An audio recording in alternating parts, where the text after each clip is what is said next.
This, ladies and gentlemen, is my 1991 Toyota MR2 that underwent extreme plastic surgery and now identifies as a bug. 2 years ago, we took it to PFI speed and made pretty decent horsepower considering this is a bone stock K20. We made 520 horsepower, and the next day we took it to Bandamere to see what that felt like and ended up getting our first 10-second pass.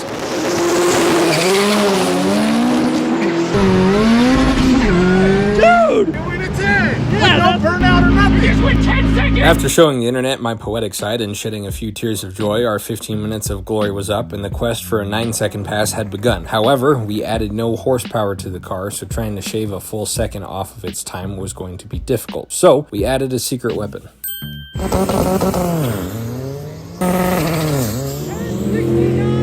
Our secret weapon worked well enough to get us a new personal best, but as you can see, we are still very far away from 9s. Calculators on the internet would suggest that we have the adequate power to weight ratio to achieve said 9-second pass if everything is perfect, but there are a few formulas floating around that would also suggest we are right where we're supposed to be. So the questions remain: 1, what is our secret weapon? 2, is the upgrade we have for the secret weapon enough to run 9s and defeat my sworn enemy, Steven.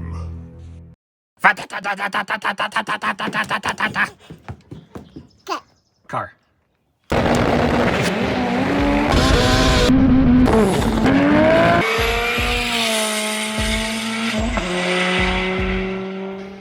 So our friend Bajorn is also getting ready for this event. He brought me this valve cover to have me move the bungs from the front to the back. I hydro-dipped this thing probably 5 or 6 years ago, but since then it looked like it was dropped from a 6-story building, punted around a football field, and had multiple tools thrown at it. He said he wanted to get it re-hydro-dipped at some point, but because of all the other stuff he's done to his car, didn't have the money to do so at the time, which is relatable because I myself have been on a strictly Taco Bell diet for 6 months now. We're gonna surprise him, strip the whole thing, do what he asked, cap the holes on the front, move the bungs to the back, spray this thing in epoxy, hydro-dip it, do 3 coats of automotive clear, sand down the letters, make it look snazzy. Should be pretty cool to see his reaction because he's expecting just to pay a few bucks for some bungs, and he's basically gonna have a brand new valve cover.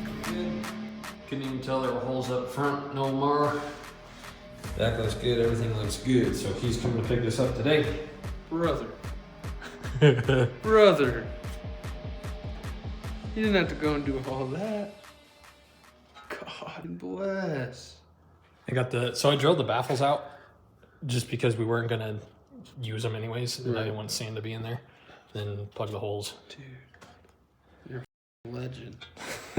And we're back with a What Did Mina Save for the very last minute, episode 19. He's actually doing pretty good, all things considered. I gotta put his harnesses on. He just got the finishing lines, staging brake lines on, fronts are done. Staging brake is bled. On the bug, real quick since we're here. So, buddy Josh, his channel is NezFab. You guys have heard me mention him. You've seen him on the channel a few times. So he had that's the pro version of the slipper that I have. It's exactly the same, except this was the old adjustment knob, and the pro one has that thingy on it. And basically the issue with that one was once we got it where we wanted it, the pedal would get stuck. Now you can pump it as many times as you want, right? So that's normal. Let me put you down there. Then you press the button up here, press it down, button, voila. Conveniently, this wasn't by design, so when it's in first gear, it clicks the button. As you can see, it's almost slid off, but it stays on there. But then if I move the shifter, it unclicks it, so then I can drive it normally, like loading it on and on the trailer and going around the pits, and then just click it back over and it's on. So accidental perfection right there.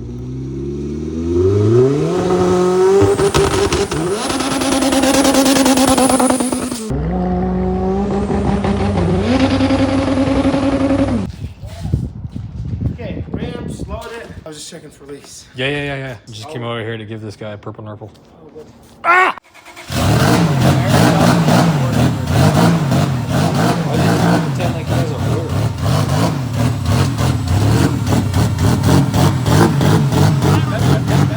Are you driving?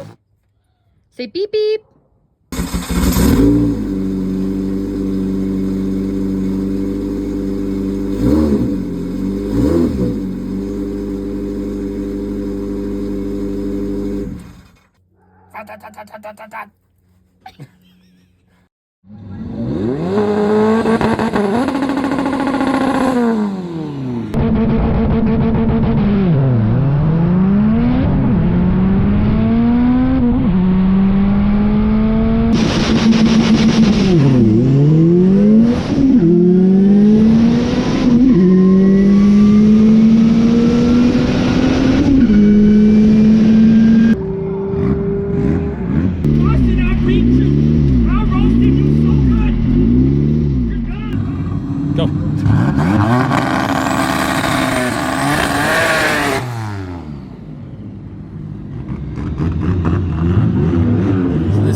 tech, so we'll see how it goes. I think they got it dialed in pretty good, but I'm sure there's going to be some bugs we need to work through.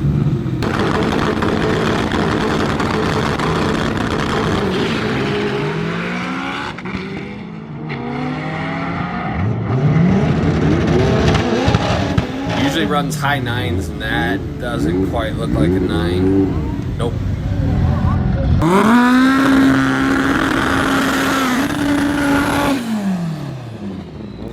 All right, up next is Max. His PB down at FL2 key, I think, was an 818.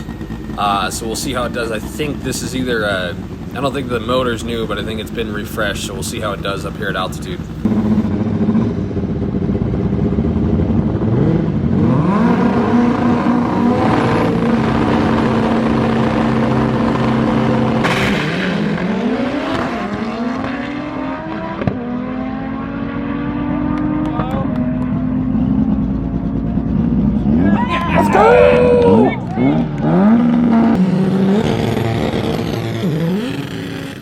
The rest of my day was treated like a really expensive test and tune.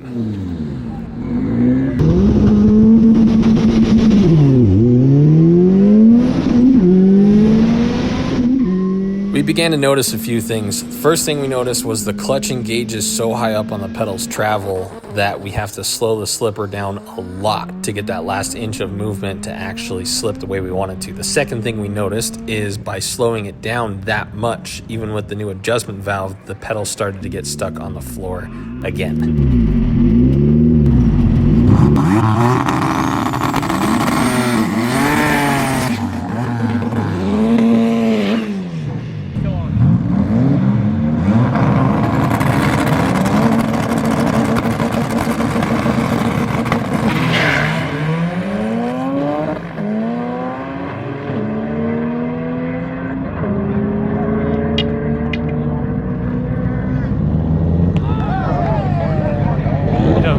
Every speed sensor is broken on that car this weekend. That's the first full pass.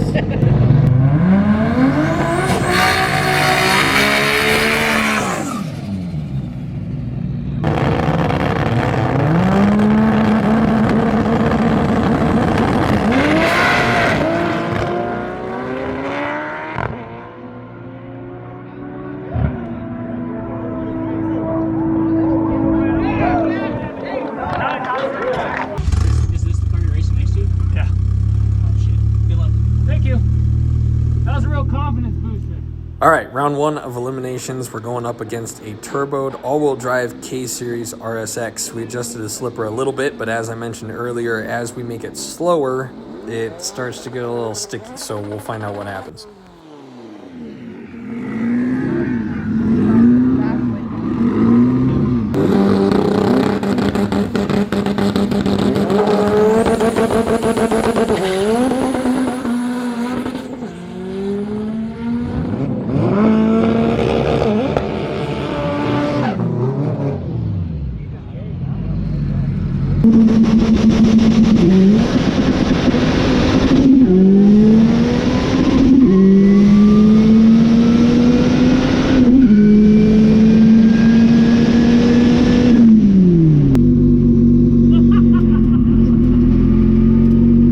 Yeah, I beat him time-wise, but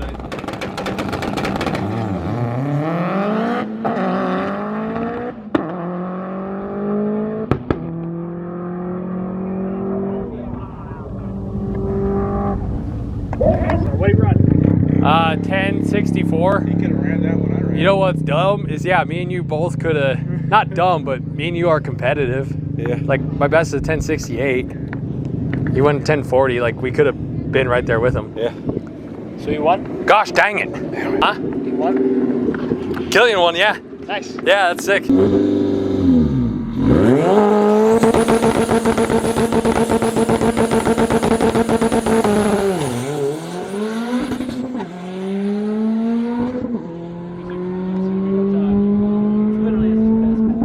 Probably. It's gonna be a 40, but. So everyone and their mom at the starting line was saying, oh, that was his best pass. He's not going to get a time because I screwed up and they didn't reset it and I left before they could reset it. No, I didn't get a time. But what I did in the editing app is I stopped it right when I saw the camera move back, because I was mounted to my face. So it should have been right when the car saw forward momentum. It should have been right when it tripped the beams. And then I stopped the time right when I saw my foot go down to engage the clutch, which should have technically been just past the finish line. So this isn't super accurate. But if you go based on head momentum movement and then right when I went to press the clutch, it was right in like the 1050 range. So it actually might have been like a 1040 something, but we're never going to know.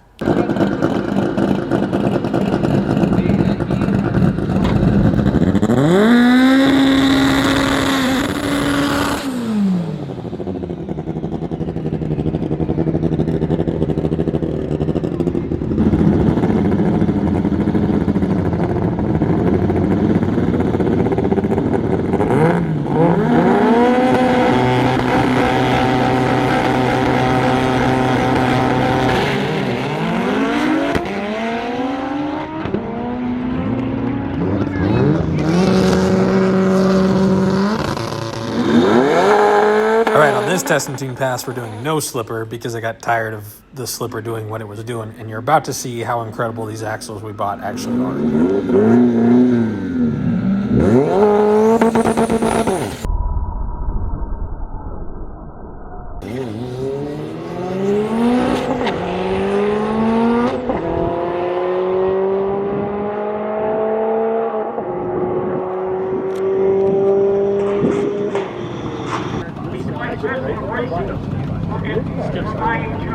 I totally saw you do a wheelie.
great, but we'll talk about this in a moment. Oh, I gotta itch my eye and I freaking can't reach it. Okay, hi. Okay, so if you took my best 60 foot, my best 330, my best everything, put it all in a little math equation, it still wouldn't have been a 9. So what we're gonna do is ditch the slipper. I'm tired of relying on that thing to do its job. It's not working. I'm just gonna learn how to drive the car like a man. Our slicks now have cracks all the way down the center. I got them used for free and I've let them go flat multiple winters in a row. And you're not supposed to do that. So we need new slicks. it's about $500 for a set, which is not terrible. We are going to turn the car up. We're going to try and we're making 520 now. Morgan and Travis were saying they weren't really bending rods on stock K series till about 800 horsepower on the good stock K series. We have one of the better. So if we're around 620, 650, we should still be fine. And that should be enough power to like get us in the 9s over and over again. We have a race in 2 weeks for multiple reasons. I'm probably not going to be making that. We're losing money very quickly because I can't do anything, which is why this video finally got edited, because all I can do is kind of like I cleaned the shop yesterday with one hand, kinda, and I can edit with one hand because I do it on my phone, so that's cool. So that's cool, lame. That was the most 10-second passes I ever got at an event, so we're making progress. The 2 fastest passes that I had were without the slipper, so we're going to get rid of that. I'm tired of dealing with it. A little bit more power, learn how to drive the car, get some new slicks, and we should hit our goal for this year. I'll be honest with you, the amount of pain I'm in doesn't even make sense for what I think caused this injury. What happened was I was shifting the bug so hard and so aggressively that it tore my bilateral discus meter in my upper trapalower, and now I can't move my shoulder at all, and it hurts, and I'm on drugs. We will update you on my physical awesomeness when I find out. We have some MRI things coming up next week. I don't know, it'd have to be perfect for it to run a 9 the way it is. And I think we gave it a good go, and I think it's time to just creep it up a little bit, learn how to drive the car more, and then we'll be where we want to be, and then we can just focus on getting the driving down. Like if we know we have the power that we need to run the times that we want, and it's entirely up to me driving the car, then that eliminates a lot. Being that I have time to edit now, there should be a couple more videos coming out because we've been filming a lot, but I haven't had time to sit down and edit them. But now I can't do anything other than edit. So I'm very excited for you to see what we've been doing. Say a prayer for me. That's all I ask for you. Thank you guys again for watching. We'll see you on the next one.